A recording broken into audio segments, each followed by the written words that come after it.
Each of these women goes out to Sioux Falls for a very personal reason. We start to see this shift in the understanding of divorce. These women have very little traditional power at this moment in history.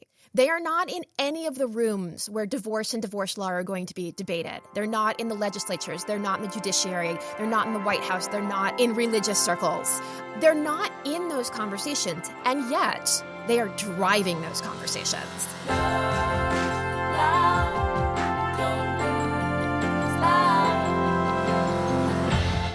Once upon a time in the late 1800s, Sioux Falls, South Dakota became the hot destination for women from all over the United States.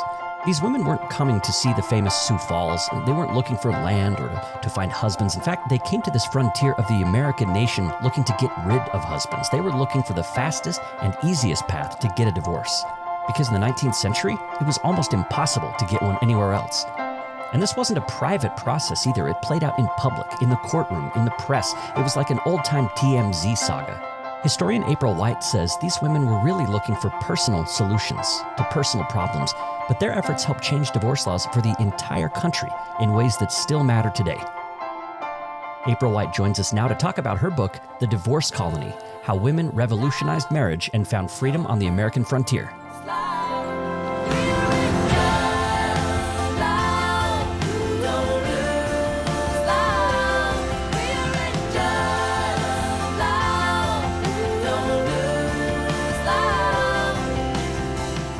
I'm journalist Blair Hodges, and this is Relationscapes.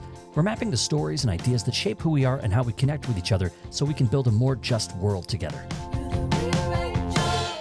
April White, welcome to Relationscapes. Thank you so much for having me. We're talking about your book, The Divorce Colony: How Women Revolutionized Marriage and Found Freedom on the American Frontier. So you're taking us back in time a little bit. This is the turn of the century. We're heading into the year 1900 here. And in that last decade of the 1800s, there was some headlines that were popping up around the country that you point out in your book. And the headlines were alarmed. The people were alarmed. The question was, is marriage a failure? Why would they ask that question in the late 1800s? So in this moment, you're seeing rising divorce rates. And the people who are particularly alarmed by this, and it's most often the clergy, can't imagine that divorce is a good thing. They only see this as an evil. So they imagine that somehow marriage is falling apart. Now, what's really happening is marriages are as good or as bad as they've ever been. There's just more opportunity now, economic, political, social, legal. There's more opportunity for spouses to go their separate ways if they are unhappy in their marriage. Now, they're saying they're very concerned about marriage, but what they're really concerned about is divorce because they want to keep this building block of the country together. These ideas of the family is really central to their concern. Right. You point out that they're using language of epidemic. This is some sort of illness that is spreading through society. And the numbers back up the fact that divorce was increasing. You say that there was a national census in the 1880s that freaked people out. It showed that divorce had basically doubled in a really short amount of time. And you mentioned the clergy were particularly alarmed at this. Did they think much about the context of it in terms of maybe people are unhappy in marriages? Maybe that's where we should begin rather than should we be letting people get divorced? Very few of them thought that way. So you mentioned the census, and it's basically the first time anyone has gone and counted marriages and divorces. And what the census shows is, yes, the divorce rate is increasing. But there's also not a lot to compare it to. So these numbers seem really big. You knew a couple of people who got divorced, but now there are, tens of thousands. And those numbers are also part of what inflames this conversation, whether they had any, point of comparison or not. No, you largely see people wanting to make it more difficult to divorce. Most of the Catholic sects in the United States think about it that way. The one exception to this that I was aware of was the Unitarian Church, which very much thought that divorce was a necessary evil and that the focus should be on making marriage better, which would naturally lower divorce rates because fewer people would be seeking to leave their marriage. You also talk about at this point in American history, there's an important shift that's already happened in how divorce even worked. The question was like, where was authority for divorce situated? And you trace the change over from legislatures overseeing it to the courts. Maybe describe that transition a little bit, because that has a lot to do with people's ability to get divorced, where that power was. So in the early days of the United States, in order to get a legal divorce, you needed to go before a state legislator for a private bill of divorce. This was the type of thing that could be very difficult to navigate for people who did not have the connections and sort of the proximity to power that this would require. For some really practical reasons, which is like the legislatures had other things to do, you see the country moving away from this state by state and bringing divorce into the courts. Now, this has a really unintentional consequence of leveling the playing field in a lot of ways between men and women in order for people to seek a legal divorce, and in some ways between the upper and lower classes, although there is still an economic divide there when it comes to dealing with the courts. But it was not the intention when divorce was moved to the courts to make this more egalitarian. It was just an unintended side effect. So what did it look like before? Could the husband have to be the one to initiate the divorce? Could women initiate divorces? What did it look like? So either party could initiate divorces. And what we see throughout the history of divorce is there is the law, and then there are all the other factors around the law that affects who can use it. So even in the time period I'm talking about, since we've moved into the courts, it has been more egalitarian for men and women. That doesn't mean both men and women are seeking divorce at the same rate or with the same ease. So two things happen. One, for a woman to seek a divorce, she needed to be in a sort of unusual for the time independent economic position. She needed to have social support that would allow her to go through a divorce and still have a community on the other side. So there were a lot of pressures on her outside of the law that made it difficult to seek a divorce. Would it also affect her ability to get remarried? Well, so that's the other point, and sort of the exact opposite pressure, which is we see in this census that we're talking about that 2 out of every 3 people who seeks a divorce is a woman. And there's a really particular reason for that, too. Men had an easier time seeking extra legal means to get a divorce. A man could walk away from his marriage. Chances are he had the economic resources that the woman didn't, so he didn't have to worry about necessarily marrying again in order to be economically, socially, politically stable. He also didn't have to worry about the legitimacy of his children. He could claim those children or not claim those children, and the woman did not have that choice. So for women, that piece of paper was exceptionally important, but because without it, you could not legally remarry. And the real important thing to remember here is that for women in this time period, marriage is the single biggest economic, political, social choice she's going to make in her entire life. Another component here is the cause for divorce, right? And we have no-fault divorce today, although strangely there are some people already trying to claw back that right. But talk about what people had to face in order to even get a divorce, because no-fault divorce wasn't a thing yet. Yeah, it's a little hard to imagine, actually. So divorce, once we get into the courts, is an adversarial process. So one spouse has to accuse the other of one of the violations that their state allows. Each state was different in terms of what their divorce laws were.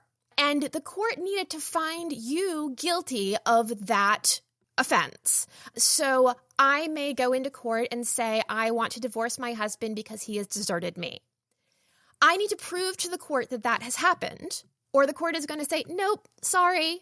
And this adversarial piece is really important because if I and my spouse want to divorce, we both want a divorce. We both want to go our separate ways. We cannot do that. In almost every state, there was a law against collusion.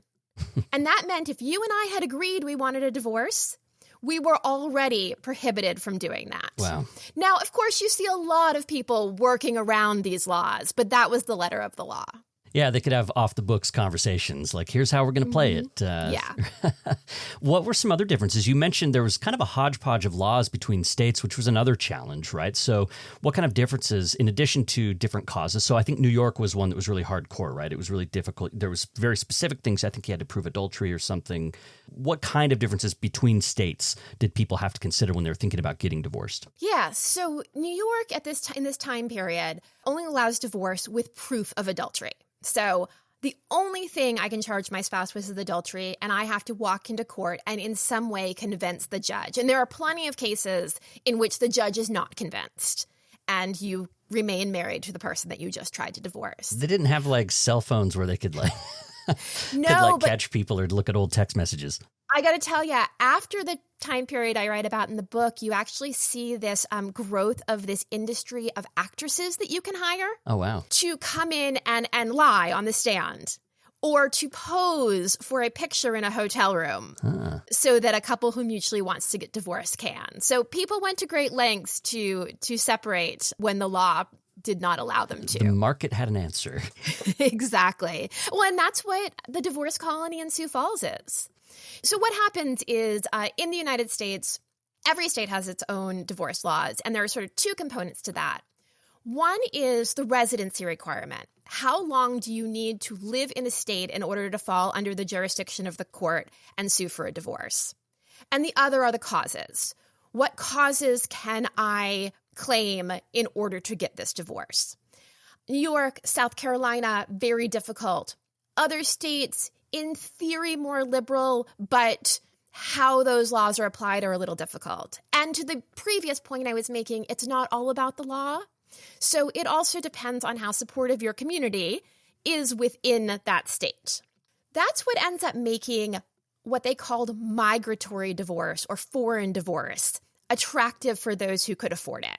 And in the time period I'm writing about, so starting in 1891, you see wealthy white women typically traveling out to Sioux Falls, South Dakota to get divorces. And I know that sounds incredibly weird. Like, South Dakota has only just become a state. Sioux Falls has only been a city for not even 2 decades at this point. It's 10,000 people. It's the Wild West in some ways. It's the frontier. You know, it really is, particularly for these women who are coming from upper class New York, who have had a very different experience. But the train lines run there now. It's the end of the line, and it is a place where you can go and live in 1891 for just 3 months to fall under the jurisdictions of the court and before you can sue for divorce. And I said just there, but traveling someplace and living there for 3 months and then more as your case winds its way through the courts is an expensive and difficult endeavor. But that's what people would do to get around these different residency and grounds issues. Your book's written almost like a novel. It really paints such wonderful pictures of the time. Give us a sense of women coming from like a place like New York into South Dakota. What would they see as they're getting off the train? What was it like there at the time? Yeah, thank you for saying that, because I really did want to bring you as close as you could get to these women and understand what lengths they had gone through in order to seek separation from their spouse. So it's a multiple day train ride from New York. And to Chicago, that was probably relatively normal at the time. But a woman traveling alone on a train west of Chicago was a pretty rare sight, and one that certainly sparked a lot of gossip. You finally make your way to Sioux Falls. And I have to say, Sioux Falls, even at the time, was actually a very beautiful city. And this is because they had a local architect who built some very impressive buildings there, and also some local stone, Sioux quartzite, which made this very young city feel more permanent and more of something familiar than it might have otherwise. Like, it's kind of hip in a way. You know, I'm not sure they thought about it that way, but I think we would. Yeah.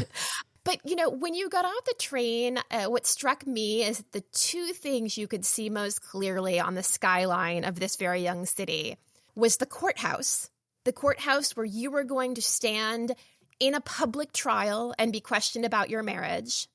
And you could see the top of St. Augusta Cathedral. And that was home to a man named Bishop Hare. And he was the most outspoken opponent of divorce in Sioux Falls and eventually a really well-known voice in the country.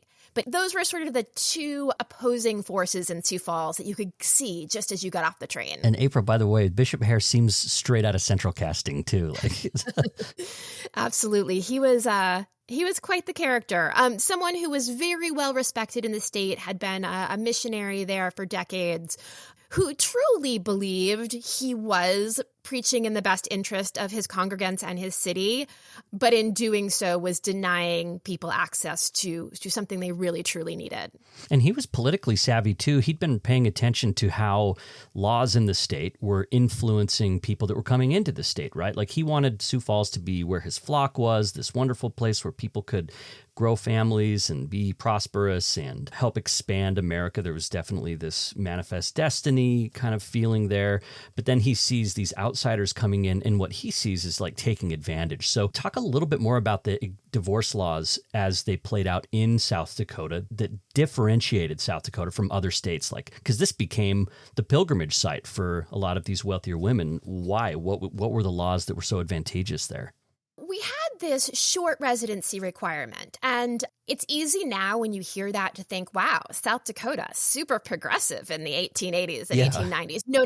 That was not what was going on.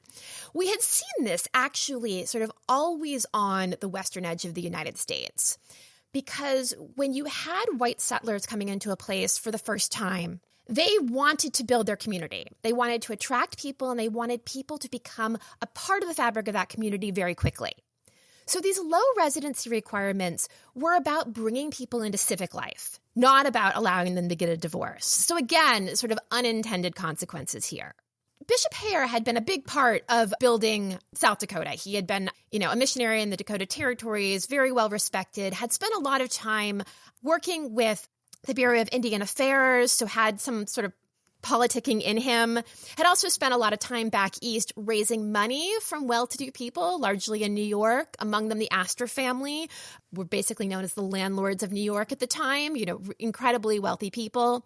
So the idea of shaping laws and influencing people was not foreign to Bishop Hare when you sort of had these what were known as divorce colonists coming out to Sioux Falls and saying, hey, there's a law on the books which I would like to use. And yes, it did, in theory, raise the ire of people who said, oh, well, this is never what it was intended for. Mm-hmm. Like, it's okay if my neighbor, a true resident of Sioux Falls, wants to get a divorce. Right. But we did not intend to be a place where other people came. Now, that's not entirely true. They are actually against divorce in general, but it is easier for them to say, we're okay with it ourselves. This is not the spirit of the law. But that's sort of where you see the tension. You have these divorce colonists who are typically of a higher class, have more money than the people in Sioux Falls, who are coming out there, they believe, to sort of take advantage of these laws.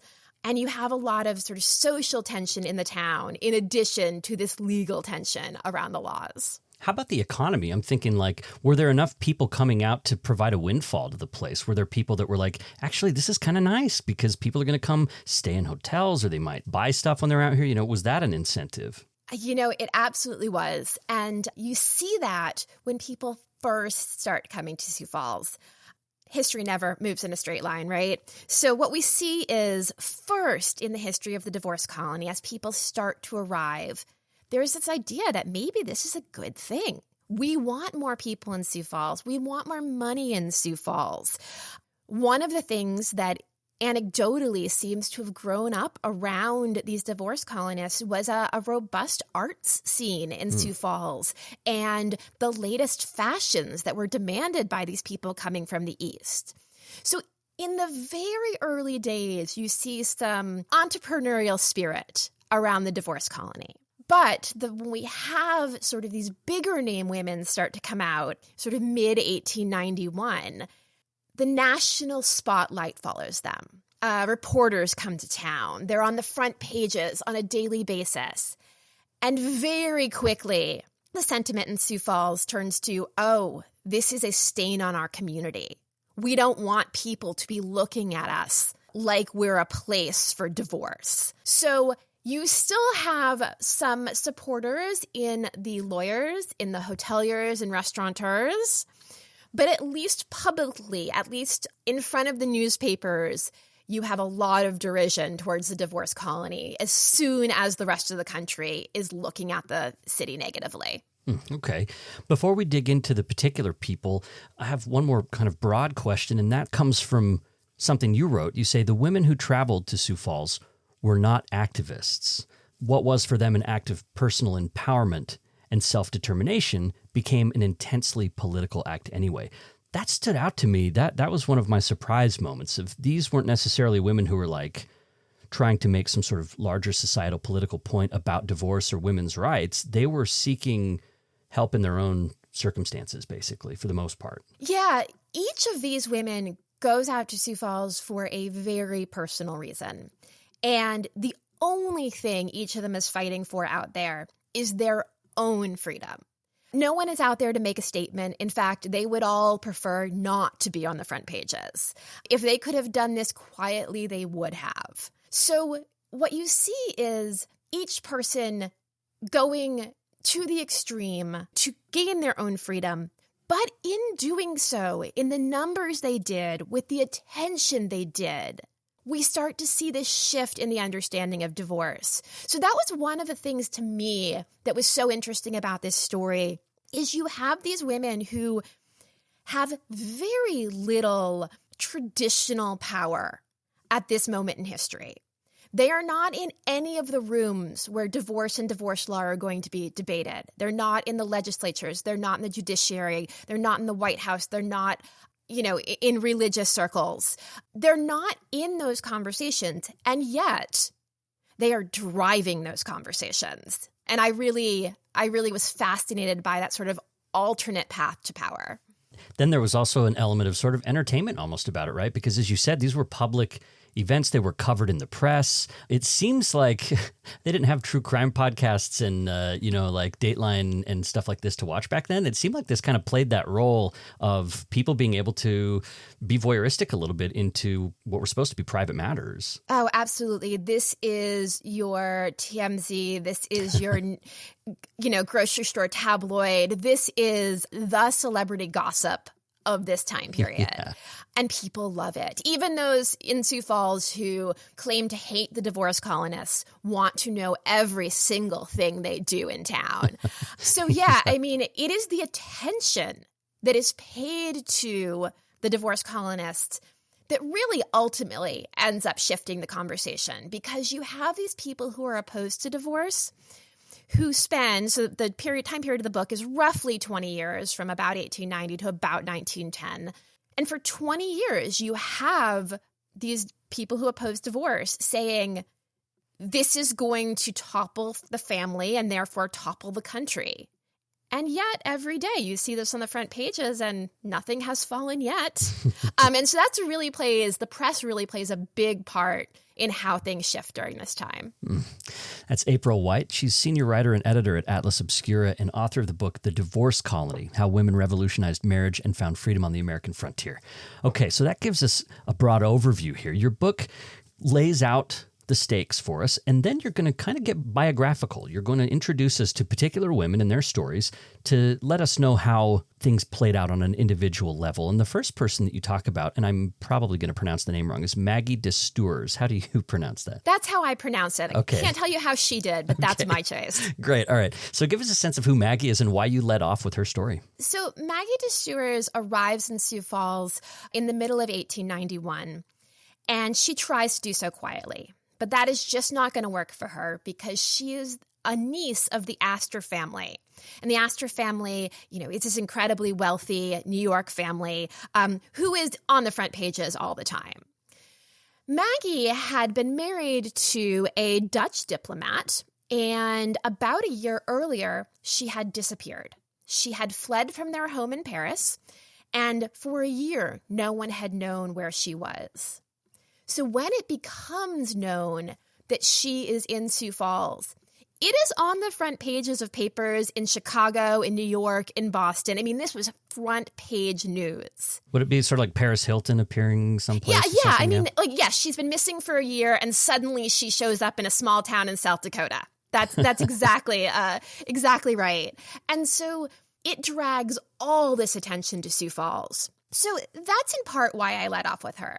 The other reason I let off with her, though, is in addition to sparking the media attention in Sioux Falls, she sparks Bishop Hare's ire towards the divorce colony. Now, he was always going to be opposed to divorce. Sure. But Bishop Hare had a relationship with the Astors. In fact, St. Augusta's Cathedral was named for Augusta Astor, who was Maggie's aunt.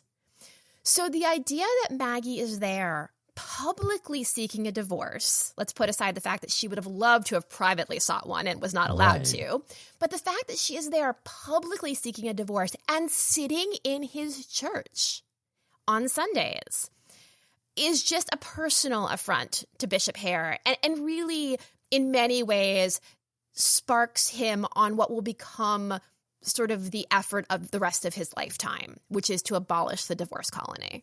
And you talk about how she was there because she got married young. She was younger than the person she married. It seemed to be kind of one of these diplomatic or like relationship legacy type marriages. It didn't seem like they didn't meet on an app and connect because of their enneagrams were similar, right? Or whatever. It seemed to be a marriage of family connections. And he was older than her. He seemed like a really boring guy, and that just wasn't the right thing for her, basically. Yeah, they seem pretty ill-suited, at least as they grew older. And Maggie would accuse him of treating her poorly, of threatening her, of yelling at her. But yes, to your point, one of the interesting things about the different women I picked for this book to focus on is they all do marry for different reasons. And Maggie, when she marries in the 1870s, it's really fashionable to marry a European title. So there was a lot of strategy in why she would have married this man. And she was supposed to be happy with this life, which, involved sort of flitting around between European capitals. But she wanted something else. And so she has a moment where she fears that her husband is trying to institutionalize her in order to gain control of her fortune. Which also wasn't unheard of, right? Like, this is a thing that men could do to control institutionalizing women to control women at this time period was unfortunately quite common. And Maggie was in an unusual position where she was far wealthier than her husband was because of her family connections. But that's what ultimately led her to flee, although it meant leaving behind her children. So she has already gone to great lengths to leave this marriage when she shows up in Sioux Falls. And she shows up, she's not alone. She's got a secretary with her, this gentleman who is supposedly helping her in her travels. She's going to connect with lawyers on site to help her with her proceedings. And we meet some other people in the city. We meet Judge Aiken, who is going to be presiding over the divorce court. We meet Fanny Tinker, who's sort of seems to be a cool sort of journalist figure that's going to be there telling the tale. So we meet these people there. And at this point, you say how, again, this was an adversarial procedure, so spouses could contest this, and her husband, the Baron, contested it. He did. Now, for a while, it was thought that maybe the Baron was going to come out to South Dakota from Paris, where he was living at the time, to contest this in person. To the great dismay of the crowds in South Dakota, this does not happen, but to Maggie's relief. But you still have a public trial. You have a public trial in which the Baron's deposition is read out loud, where Maggie is on the stand in a packed courtroom being asked to relive what she considers to be the worst possible moments of her marriage. And you really see there both the lengths to which she had to go, but the determination she had to do this. She never stopped pursuing this, even once she realized what it would take. And what it would take is being publicly accused of being a horrible person, right? Like, he sent this affidavit over that was just filled with scandalous charges, including calling her a bad and uncaring mother, which was one of the worst things you could level at a woman at this particular time period. If I remember correctly, he was also saying that she was having an affair, right? That this was sort of a ruse for her to Yes. She get said with that else. she had left him for another man and had been traveling with this man during the period of time she had been missing. I don't know. Is it a spoiler to say who that was? I don't. If you want to keep it a secret, I will. But it's interesting. Let's say we do find out, and man, that's even more. The wedding is even more of a scandal than the divorce. Yes. Okay. Well, I'll let people figure it out in the book. But suffice it to say, she does get her divorce, and why? Why did the judge side with her? You know, you largely see in Sioux Falls, and I talk about Sioux Falls, but of course these same laws apply throughout South Dakota, that in Sioux Falls, most people get their divorce. The state had a large number of reasons for grounds for divorce, and a lot of people did not contest these things and come out and try to oppose it. So almost everyone who goes before the court gets their divorce. So, she is able to make the case that, she has satisfied the grounds that she has put forth before the court. All right. Well, let's move to Mary Nevins Blaine. Mary was interesting because it's harder to assume that she married for money. You can't really assume that she was actually older than the man she married. She was 19. Her partner, Jamie Blaine, was just 17 when they got married, and she was a young actress. And Jamie's dad was a politician with national aspirations. So this just has the ingredients for a really great story. You've got this young actress marrying a young son of this aspiring politician, and the family is not happy about the marriage.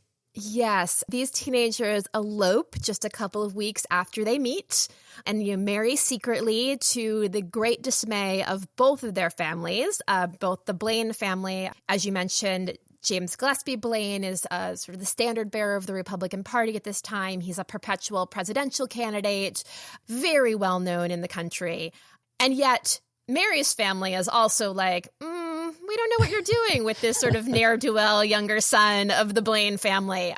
Jamie had not, to this point, proven himself to be rather reliable and would go on to continue to not be particularly reliable. And so it was a real scandal, both for the families and, again, for the whole country, who got to sort of watch this elopement play out on the front pages. And that could hurt Jamie's dad's political career, right? So his family would be concerned about how it looks, how it reflects on his dad and his political options. And then for her family, they would be concerned about her options going forward. Like, could a divorced woman return to acting? Would she get remarried? And she'd need to prove, she first of all would need to win the divorce, and then would be faced with difficult options after that. So the stakes are really high. What do you think was the ultimate reason for them divorcing? Because it seemed like they at least liked each other, whereas in the previous case, she married a baron because that was kind of the cool thing to do. But these guys actually seem to like each other, at least at first. Yeah. Mary definitely married for love. What she didn't love so much was Jamie's family. Jamie was, as I alluded, a sort of wayward. He seems to have had a problem with alcohol. He seems to have had a problem with his temper.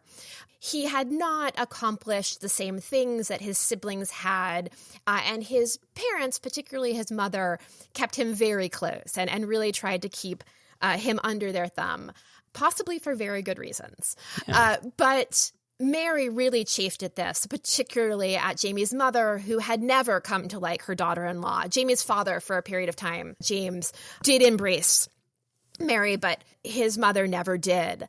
And so what Mary would charge in court was that her mother-in-law had sort of instigated this breakup and had driven them apart. Classic mother-in-law situation. Well, yeah. And what happens is when the judge points that out, we get a whole big problem. Yeah. What happens there? What is that problem? Well, things had happened not quietly, but sort of routinely, I would say. The Blaine family had decided not to cause a stir around this divorce. James Gillespie Blaine had decided it was better for his political career to just let this happen. However, the judge, once he hands down his judgment in favor of Mary, goes off on a bit of a tirade against Jamie's mother.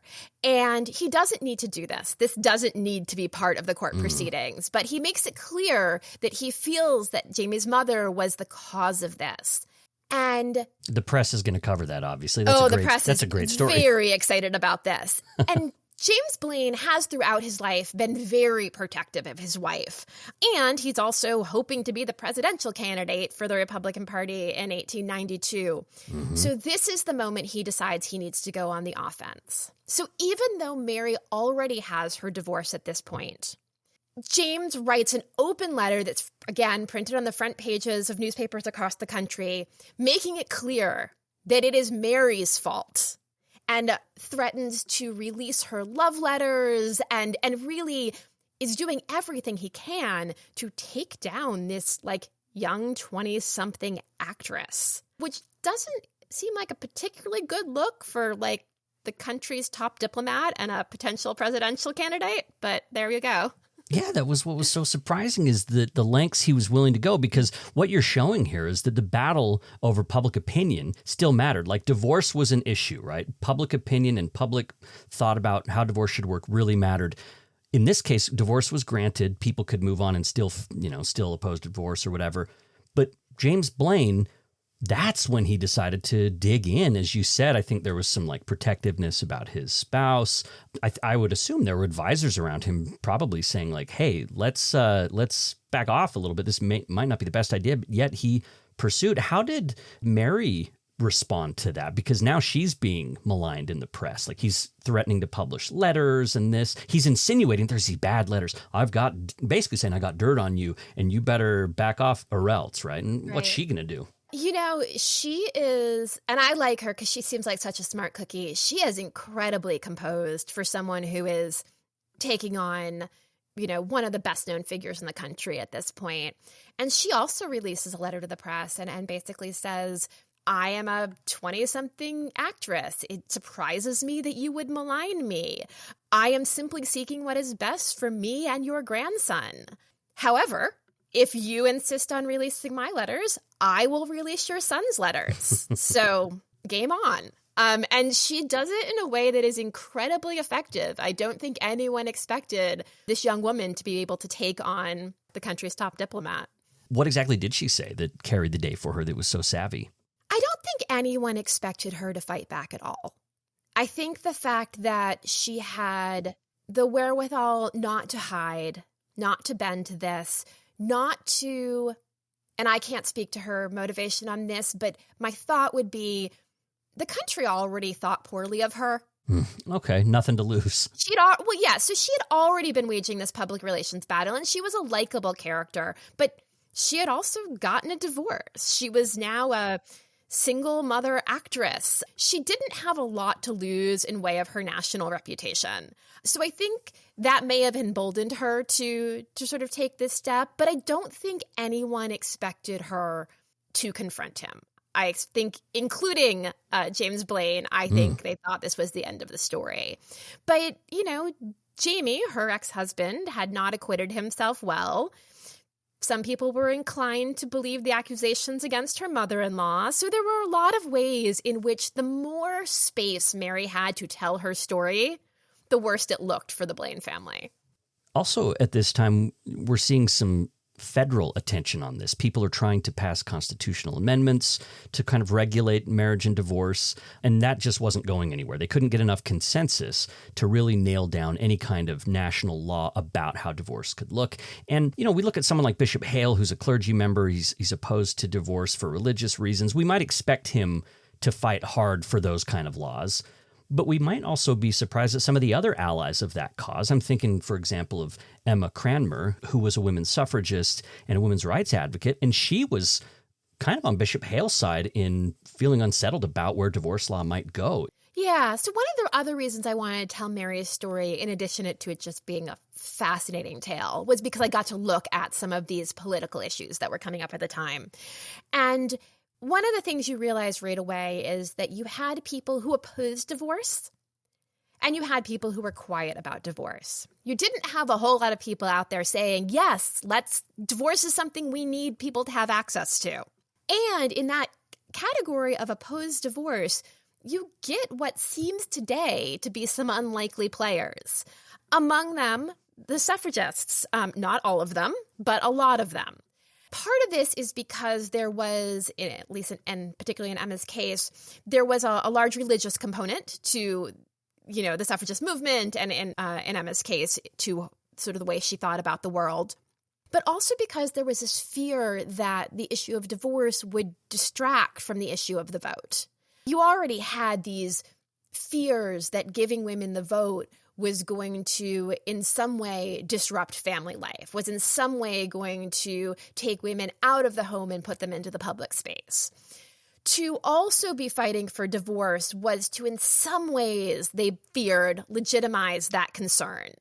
So you had a lot of people who simply said, we can't divide the movement. We can't distract from what we're trying to do here. And so you really don't see a lot of support, a lot of public support among the suffragists for this effort. You do see some local changes, right? So like in Sioux Falls, there is a change in the law where the residency requirement is made longer, which is going to make it more difficult. So people who seek a divorce are going to have to stay longer. It increases the burden they would have to pay. And you see kind of a decline in divorces that happen, but it doesn't take even a decade before they start loosening that up again. And that takes us to Blanche Molyneux, another name that I may be pronouncing correctly and may not. Sounds good to me. Yeah, and so she shows up on the scene now that things are loosened up again. And she breaks maybe one of the biggest taboos, which is that she openly declares that she's going there specifically to use the lax laws that are there. And that was supposed to be an open secret, and she just says it. Yeah, so we see a lot of change between 1893, which is when South Dakota increases its residency requirement from 3 months to 6 months, and when Blanche arrives in the early 1900s. What's happened at this point is once South Dakota extended its residency requirements, North Dakota was suddenly the easiest place to get a divorce. Not a lot of people wanted to hang out in Fargo, but still North Dakota decided it didn't like the attention. And at the end of the 19th century, they extend their residency requirement to a year. So all of a sudden, Sioux Falls at 6 months is again the laxest divorce laws in the country. For a little bit, to my earlier point, you see people coming out to Sioux Falls and there's not a lot of fuss. So things are kind of okay. But Blanche has a couple of strikes against her before she even arrives in Sioux Falls. And that is that she is already incredibly well known as the quote-unquote murderer's wife. She had been married to a man who had been accused of poisoning a rival, also believed to have poisoned a romantic rival, in addition, one of Blanche's former lovers. And he had been convicted of poisoning. Very long story. He'd been convicted of a poisoning, and he had been sentenced to death row. This could be its own real true crime podcast, by the way. It is. Then, for evidentiary reasons, his conviction was overturned. He had a second trial, and he was acquitted. Now, if you'll remember, there is still only one reason to get a divorce in New York: for adultery. Yep. Blanche does not believe that Roland has committed adultery. She cannot make this claim. She believes that he has committed murder. And it seems like he has too, right? I think it seems like it has too. Yeah. But that is not a reason for a divorce. That's what's so funny. They're like, oh, sorry, you didn't have an affair. You just murdered people. Yes. So she leaves immediately for Sioux Falls and again brings all that attention back that Maggie had brought with her a decade earlier. And yes, she is outspoken about why she's there. And a lot of people worry that that's going to cause her legal problems. In some ways it does. It actually causes her sort of more social problems, though. She has broken some of the unwritten rules around how this works and the circumstances under which we're going to accept a woman's decision to do this. Like you have to at least pretend you're going to stay there, right? For example, like you're coming out, you have to at least pretend like you want to live there. Yeah, that was one of the questions you see in all of the divorce hearings in Sioux Falls, which is, how long have you been living here and do you intend to be a resident? Mm-hmm. And you were a resident, so you could say, yes, I have been here for more than 90 days. I am a resident of the state, but most of them got on a train immediately after getting their divorce, if not within a couple of weeks. Yeah. To my knowledge, no one who had come from out of state to get a divorce stayed in Sioux Falls for any extended period of time after getting their decree, except for Blanche. She ends up staying in the end, which causes all kinds of problems of its own. Yeah, and she had announced that wasn't her intention either. Why did she end up staying? She's granted the divorce. She falls in love, and she remarries. Her lawyer. And Yes, her lawyer.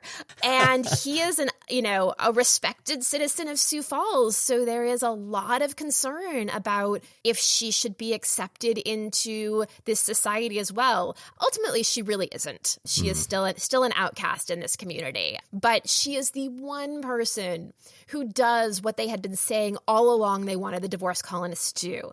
Right. If only they weren't taking advantage of the law. But that was a lie. What kind of things did she miss out on? Was she just like not really invited to social events? And like, how was she treated? Because she did end up staying. And for Wallace, her lawyer, right? She's married to him. But what did the social consequences look like for her? You see that, for instance, while Scott is a member of a bunch of sort of civic societies and social groups who have this open debate as to whether Blanche should be at a dance they're throwing or, whether she should be invited to various events. So you just see her on the outskirts of this community pretty much throughout her life there.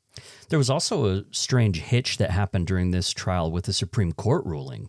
We're thinking about how divorce laws are shifting and how they're being applied throughout the United States. This is a pretty pivotal time for that. And right during the middle of her trial, they throw things into question. There's a case, Andrews versus Andrews. It's in Massachusetts. And the Supreme Court basically says, if I understood this correctly, that Massachusetts wouldn't have to recognize divorce that was carried out in a different state, which would cause a problem for people that went to the divorce colony because it was basically like, oh, sorry, that doesn't count. We're not going to honor that in Massachusetts. Yeah, we've been talking about sort of how difficult this was, and something really important we haven't mentioned yet is that you could go through all this.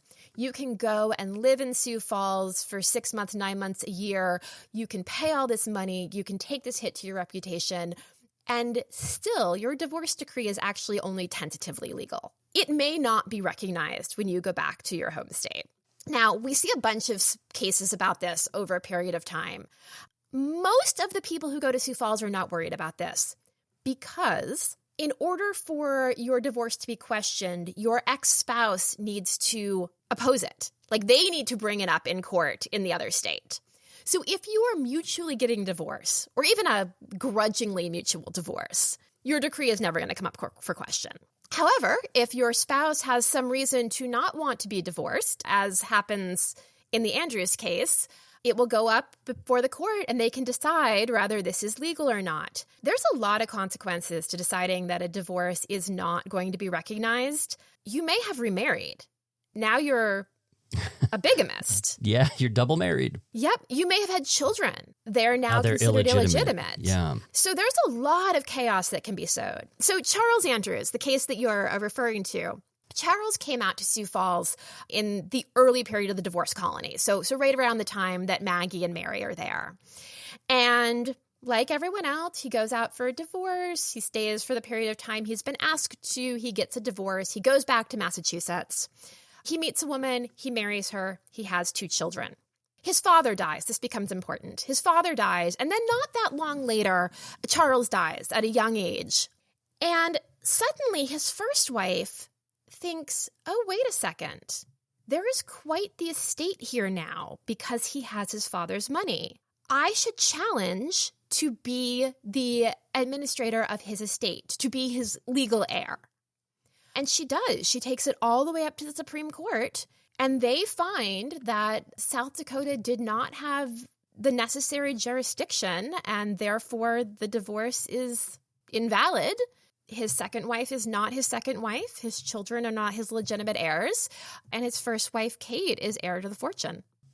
Chaos. And that's our what about men moment as well for people that were wondering if there were any men that were, and you mentioned a few, Charles Andrews, Edward Pollock. So again, this is where we see laws can just cause havoc. And again, more people were saying we need some sort of uniform law. Why don't we tackle this federally so that we don't have all of this chaos? And there just wasn't the political ability to get that done, even though divorce was impacting some of the most powerful people in the country and in the world, as your final profile shows. I'm talking about Flora Bigelow Dodge. When we get to her story, we're going to see Teddy Roosevelt and the King of England all of a sudden get involved here. So give us a sense of what's happening here. Yeah. To your what about men point, it's a really important one because I talk a lot about the women of the divorce colony.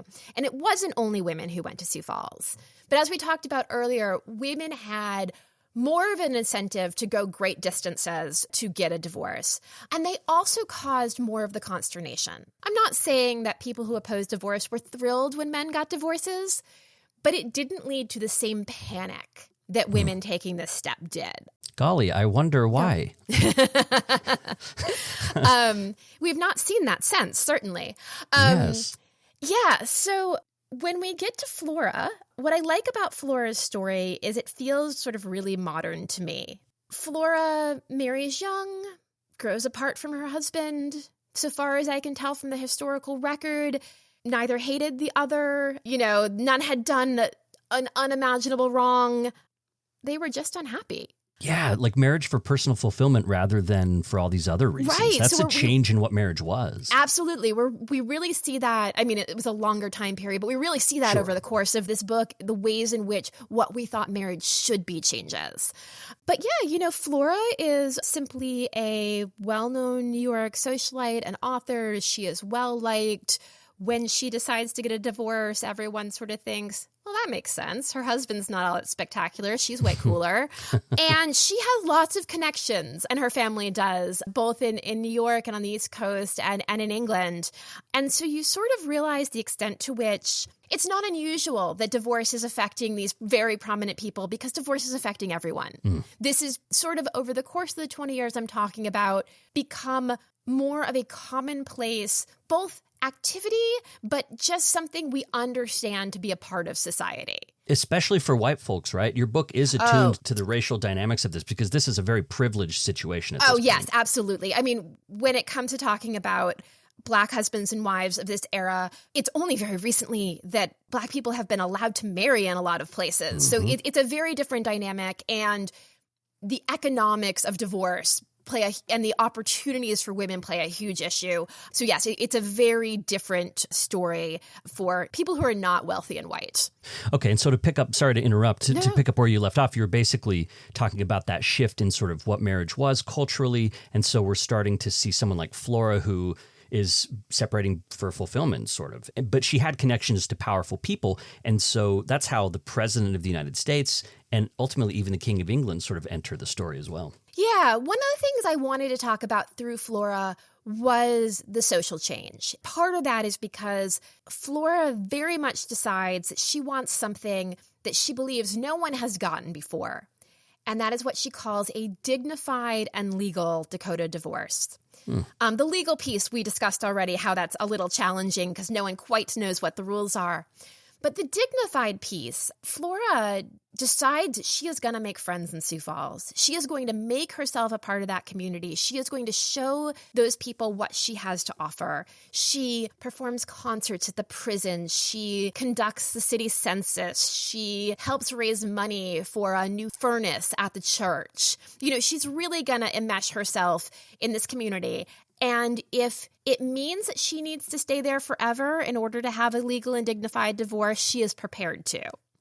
So seeing the ways in which everyone needed to confront this issue, the ways in which, Roosevelt had to confront this issue simply because people of his acquaintance were divorcing, and how do you handle that?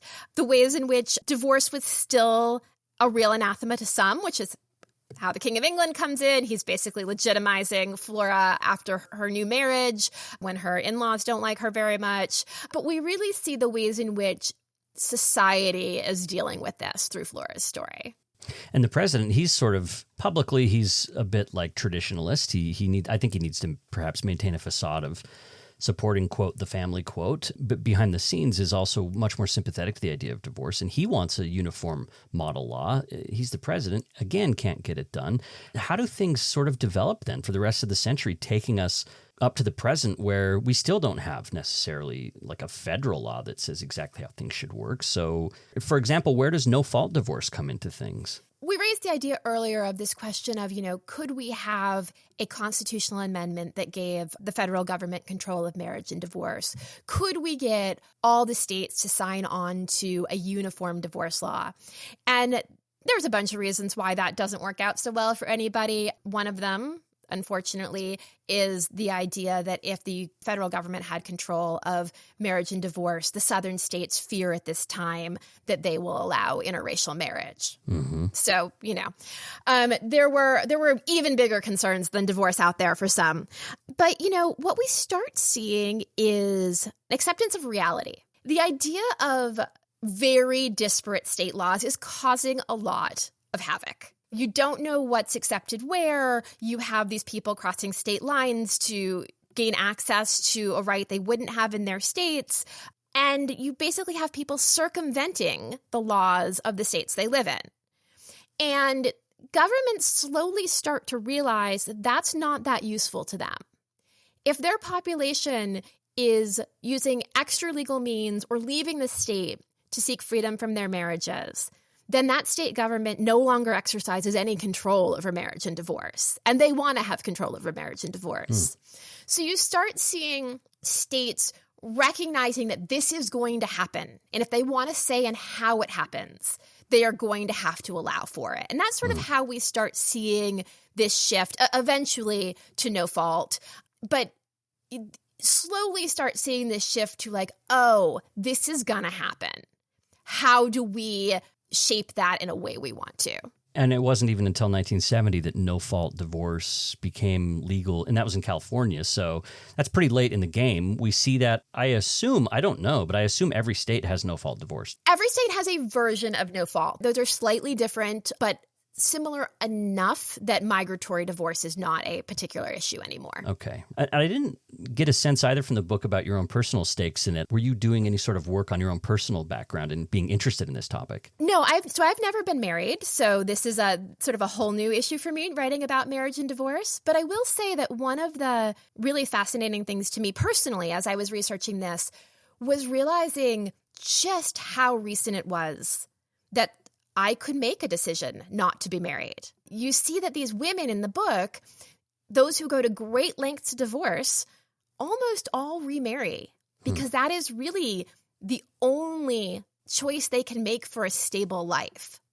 So the idea that I can have a career, sign contracts, have a bank account, even raise a family if I want to, that I can do all those things is a very specific to this moment and this place and the culture I grew up in. Right. There's this great quote from the introduction where you say, "To be free to choose who we love and how to live is to be free both to marry and to divorce." You're sort of arguing that marriage itself is enhanced or strengthened by the fact that it is more chosen. Like divorce and the freedom that allows can actually enhance marriage and make marriage itself more worthwhile and more healthy even.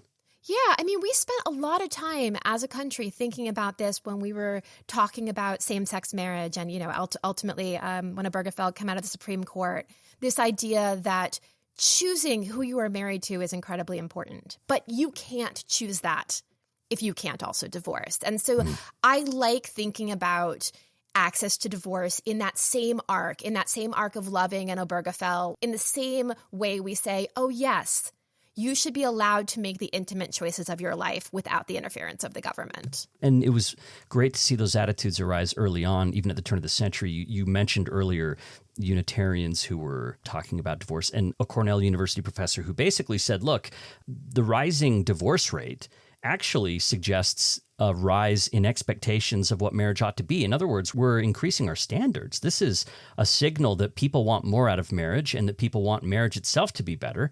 And when it's not, they need the ability to end that, to try again or to not try again. So all throughout, we did see people with that attitude, whether it culturally prevailed or not, that underlying idea of freedom to come together or freedom to separate, and how that's actually a good thing. And divorce can actually signal higher expectations rather than the collapse of the family, quote unquote. Yeah, absolutely. You know, so much about the rising divorce rate was about women having more, not enough, but more agency to make choices and more agency to pursue happiness and stability and the things they wanted out of life. And so, yeah, we see sort of this sense that people should want more out of their life than necessarily what they had been told in earlier generations was possible. Let's talk about cultural work for just a second. Books are reflective of the times and places that they're published. The fact that a book exists suggests there's an audience and a need for it, right? And I think books can do different kinds of cultural work. Some books do cultural work that talks about how we got to where we are and maybe celebrates how we got to where we are. Some books do that, but also kind of try to push toward better things, like trying to highlight a problem that we could do better at addressing. And I wondered what kind of cultural work you think your book is doing, if it's more of a celebration of how far we've come, or if there's more cultural work to do and what that work might look like. So I think that when I first stumbled upon the Divorce Colony story, it was shocking to me that it had never been explored deeply before.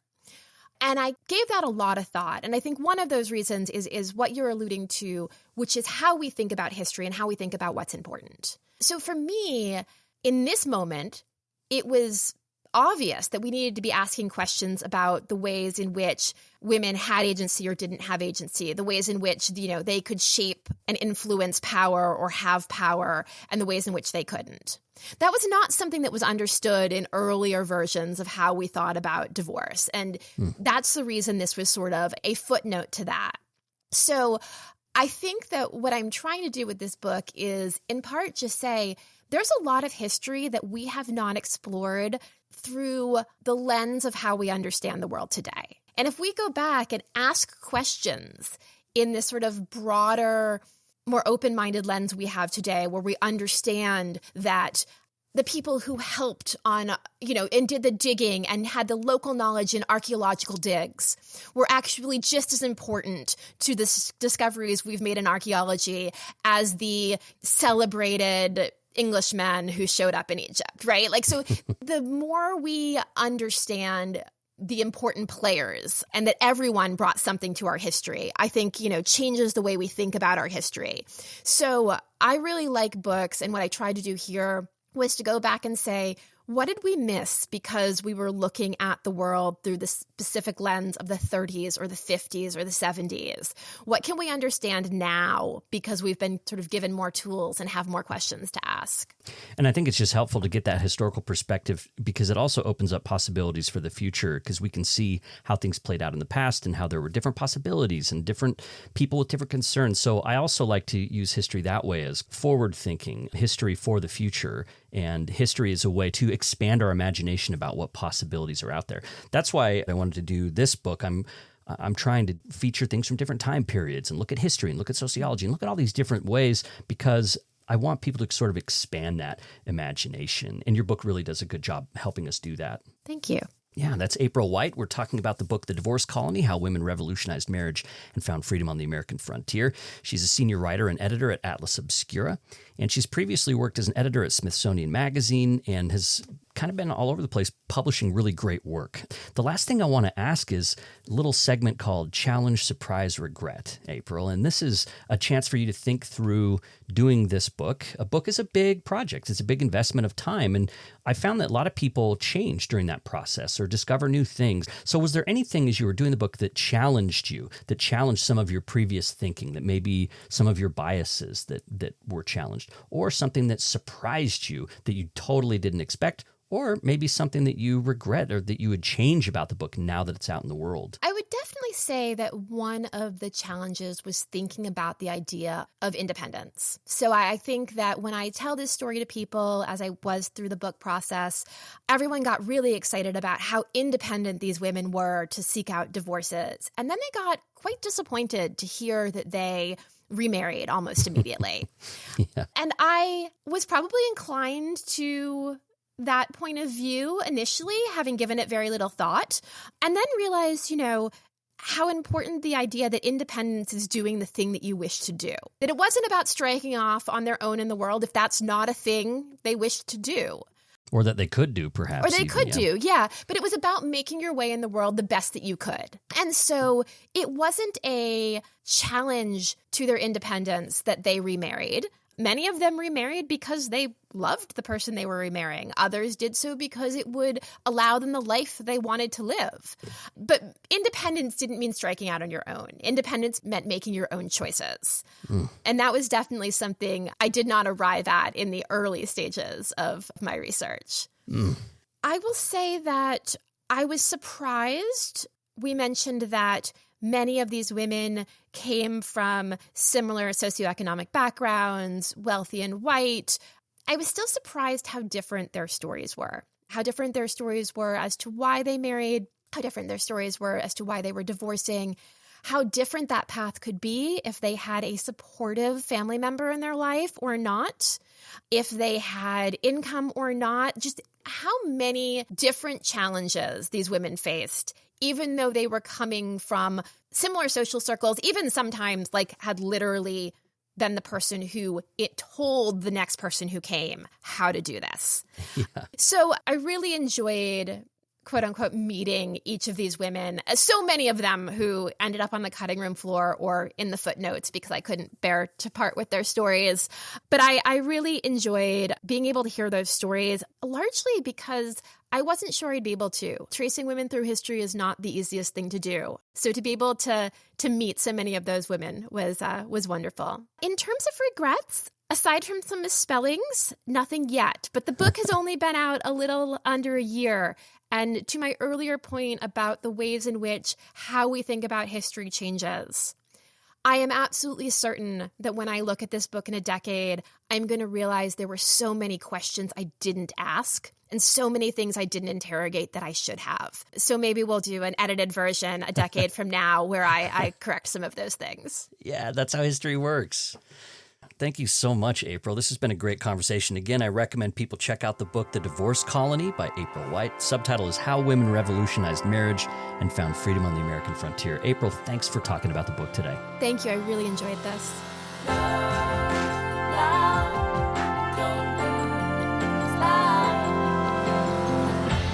Thanks for listening to Relationscapes, where we're mapping the stories and ideas that shape who we are and how we connect with each other.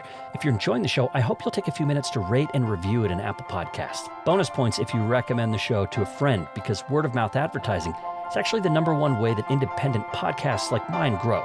Thanks to Mates of State for providing our theme song. Relationscapes is part of the Dialogue Podcast Network. I'm Blair Hodges, and I'll see you next time.